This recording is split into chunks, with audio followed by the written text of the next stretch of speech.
Alright, hi, my name is Sarah. I'm with Handmade Expressions, and I just wanted to show how to make this cute little basic paper folio. It's got some inside card removable photo mounts and some different pockets. So I'm starting with, most of my paper is already cut and scored, although not all of it. This is the main 10 by 7-inch piece, and I didn't score this yet because I just wanted to show you how the easiest way I score paper. I had made marks there to show we needed 2 score lines, and that's going to be the spine. So I just have to sort of line it up there. It's a bit hard to see in the shadow, but my little dot is there. Push it against the edges, make sure it's straight. Score. Let's just simply do this, press it down, and usually what we do is away from this groove, like there's a sort of a hill on this side. You can really see it on that one. So it's easier usually to fold away. Put that on the outside there, so let's also burnish this one. Make sure it's pretty straight. Okay, that's going to help the paper to move and open and close much easier. Okay, next you've got the 2 sort of side flaps that are going to be adhered or glued on here so that they can open like this. And you see that the paper ripped a little bit when I was trying to cut it with a trimmer. It seems like this particular paper, it's a little bit harder to cut, but it's not going to show. It's going to be on the inside where I glue it. I mean, what I think I will do is just trim it off a little bit. So I just got my larger scissors. I'm just going to trim that off just because it's sort of bugging me, but it's not going to be something that's visible anyway. Okay, and I like to use the green glue, it's a multi-mono liquid glue, and it's repositionable. And that's why I like it, because you can often, before it dries, you can often reposition things if you need to. Ooh, but first, I see here I have some score lines that I need to burnish. So again, away from the little groove, and I'm going to burnish that just to help it stay folded. And also this one, we had a bit of trouble with that too. Sometimes it's just the paper, and sometimes it's the blade, but in this case it just seemed to be the paper. So there's the mountain side. Here's the valley side of that crease. I'm going to fold away from the crease and burnish that. Oh, burnish that down. Okay, and now we can put them together to make the basic, the backing of the book with its flipping edges, with little flaps.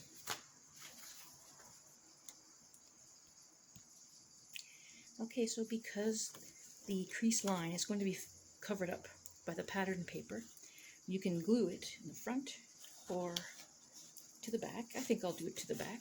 I don't think it matters a whole lot, just as long as it's glued. And I try to use a thin line of this paint, of this glue, because it will spread and it dries sticky.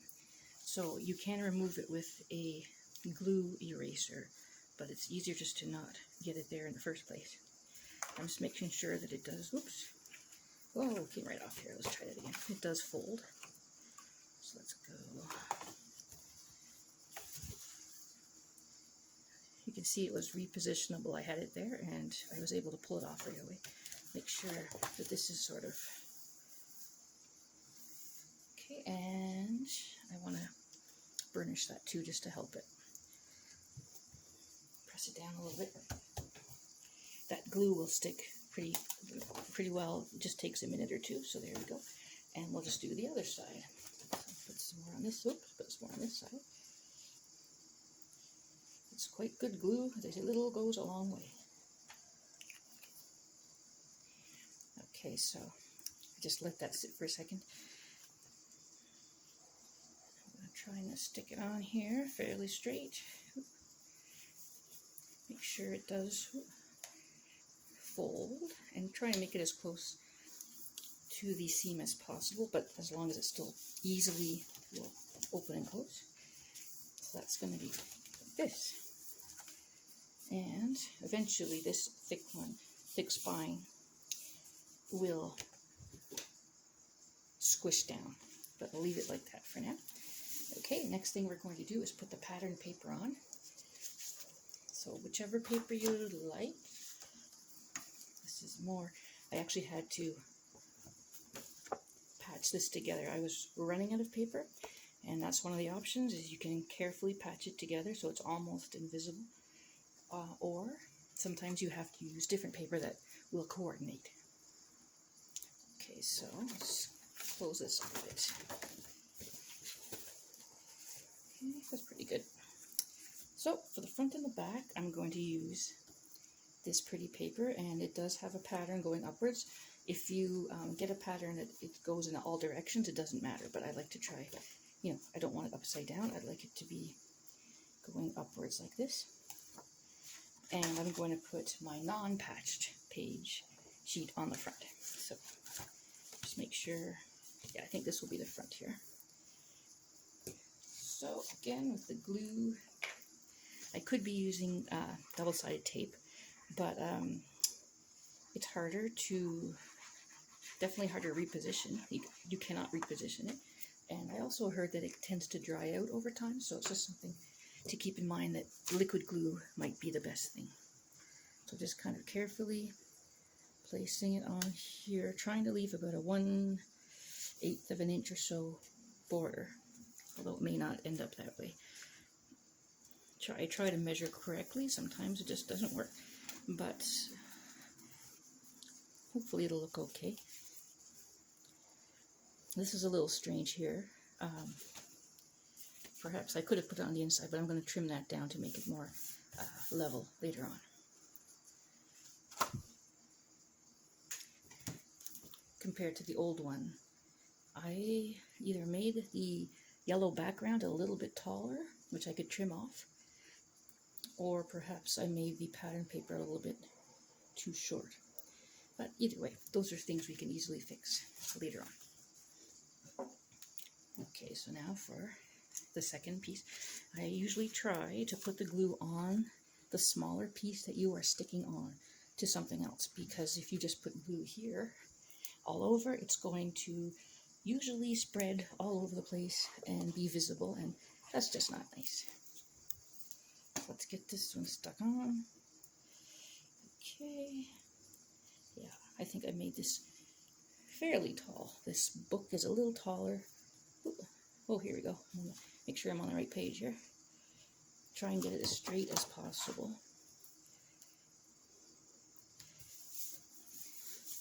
There. So there's the back. Oops, need a little bit more down here. Of course, you can always add more later if you found that you missed a spot. Okay, so I just quickly, with scissors, trimmed it down. Later on, I can trim it down with the trimmer to make sure it's nice and straight. But just because it was sticking up and bugging me, I just trimmed it off quickly. So now let's do the inside. We've got our papers here. So we've got the house paper going there. And I didn't do the entire piece because it's going to be covered with a pocket, but you can if you like. Sometimes if you're running out of paper, it's good to save as much as you possibly can. They're not going to be able to see in there because the pocket's pretty deep. So it's going to go something like this. And just make the paper, design paper, or the pattern paper look, the way you want it. This pattern doesn't have any direction. It's just wherever. So I'm going to try and glue that on.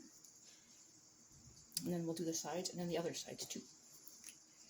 So there's some cute mushrooms, but we thought, don't want to be too busy with so many crazy patterns because people might want to put photos or journaling, and sometimes too many patterns is just overwhelming. So up here, again with a small border, approximately, what is it? Not a quarter of an inch, 16th or so, an eighth of an inch or so from these little borders, the inner borders. Okay, get this one. That's pretty cute too. That would have been cute, but I'll stick with the wood so it matches. Okay, just trying to get to the edges without making too much glue to squish off and make a big mess, because it really becomes sticky, and then you need the glue eraser, and it works, but it tends to make a big mess. So it's pretty good. Just putting them on generally by eye. You could measure if you like. I like to put them on just by eye. Okay, now for the little side pieces, and that's pretty too. In the other album, I added a little bit of the mandalas on just because I thought it needed a little more decoration. But that would be totally up to you. You can decorate yours however you like. Okay, getting the glue on. Okay, that's probably good. Maybe a bit more there. Okay. I'm kind of paranoid too. I don't like to leave the glue open for too long because it tends to get all gummed up. So making sure the pattern is going the right direction. I almost put it on upside down, which, you know, does look weird sometimes. Now this is a bit over to the edge. Sometimes even though you measure, it just doesn't work the way you want, but I'm just going to put it on as best as I can. Try to make them symmetrical. Put the other house paper down.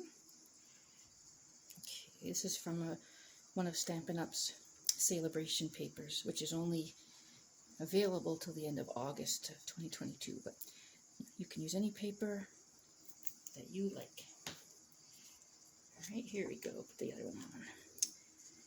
Try to make it centered if I can. As you can see a little bit, you can push it around a little bit with that glue sometimes. If it gets really glued down, you can also use undo, and it'll unstick everything for you. Okay, so